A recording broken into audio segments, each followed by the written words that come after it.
Wisconsin. Well, let's bring up the poll. The most recent poll we have shows Scott Walker ahead, 52 to 45%. That's a pretty wide margin, and it's looking pretty good for Scott Walker. And I do want to address the implications this has for big labor. But first, let's talk about the political implications. The first question I have is this a national election? I think clearly Obama, sensing that Walker will win, really does not want this to be a national election. I think if Walker wins, Republicans will say, well, this cements the narrative that fiscal responsibility and indeed even austerity is the new national mandate. I've said this before at the table. I think also if Walker wins, you have to look at the timeline under Obama of what's happened in Wisconsin. It elected a Republican governor. It got rid of Russ Feingold and reelected that Republican governor who survived this whole mess. Does not bode well for Wisconsin in the general election. It's a typically blue state, but I think it could be in play if Walker wins. And clearly, it's a national election because Bill Clinton was there today, and he doesn't show up to just any old county fair. So I think the latest pictures of Bill Clinton, that might actually be the case. No, that's so true. That's so true. But I think Bill Clinton knows that this is a national election and wants to sort of do all he can to rile up the base for Tom Barrett, Walker's opponent. And apparently voters around the country think that this is a national election. If we can pull up the chart showing in-state versus out-of-state donations to Scott Walker. This is not just a Wisconsin moment, as you can see.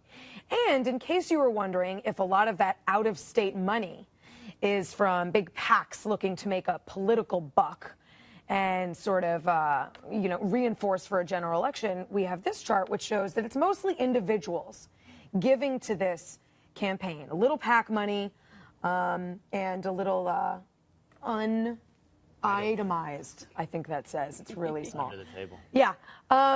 So, again, I think it's very clear that this is a national election. I think it's really interesting that when the momentum was with the unions and the petitions were being collected and protesters were storming the Capitol, you had Obama and the Democrats saying, this is a national symbol. And now that it looks like Scott Walker is going to win, Obama's saying, nah, it's a local issue. I also think, finally, in this political breakdown, this is going to have interesting implications for Romney going forward. If Walker is reelected, I think this gives Romney sort of a pass to say, I'm not going to pay unions too much mind right now. I'm not going to have to make that very uncomfortable sort of reach across the table to big labor that he might have to if Walker is not reelected. That's going to be interesting to watch. But, of course, the real issue here is what this means for big labor and unions. Brian Kennedy, who is with the American Federation of Teachers union in Wisconsin, it's his president, said the failure to oust Walker spells doom for public worker unions. And the numbers actually bear that out. In 15 months since Scott Walker's law was passed, limiting the influence of public unions, 6,000 out of 17,000 ATF Wisconsin members have quit.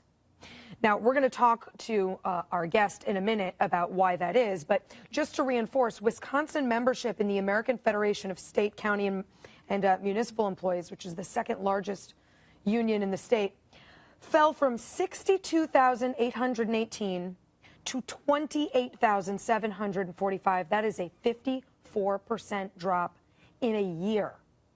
So I think this, whatever happens, will set a national tone about the importance and influence of unions, whatever happens here. And to that end, a San Francisco attorney named Michael Lotito, who testifies before Congress regularly on these issues, put it this way.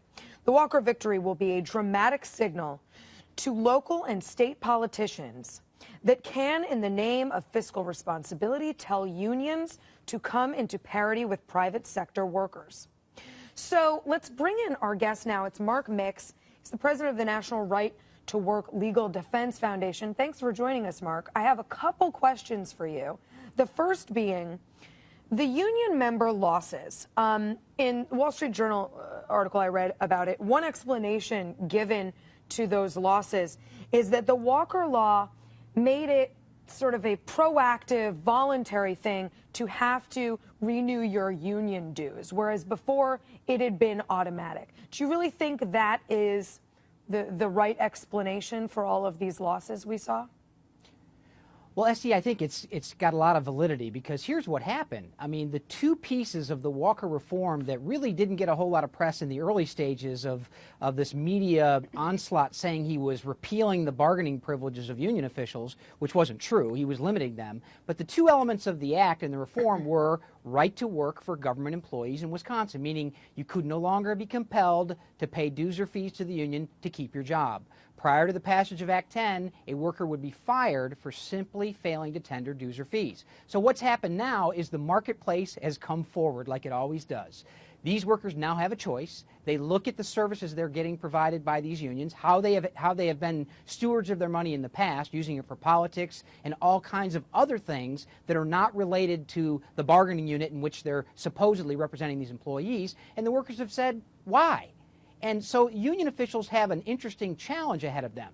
They now have to get people to agree to join them voluntarily. That's something that hasn't happened in Wisconsin in a long time. Well, and I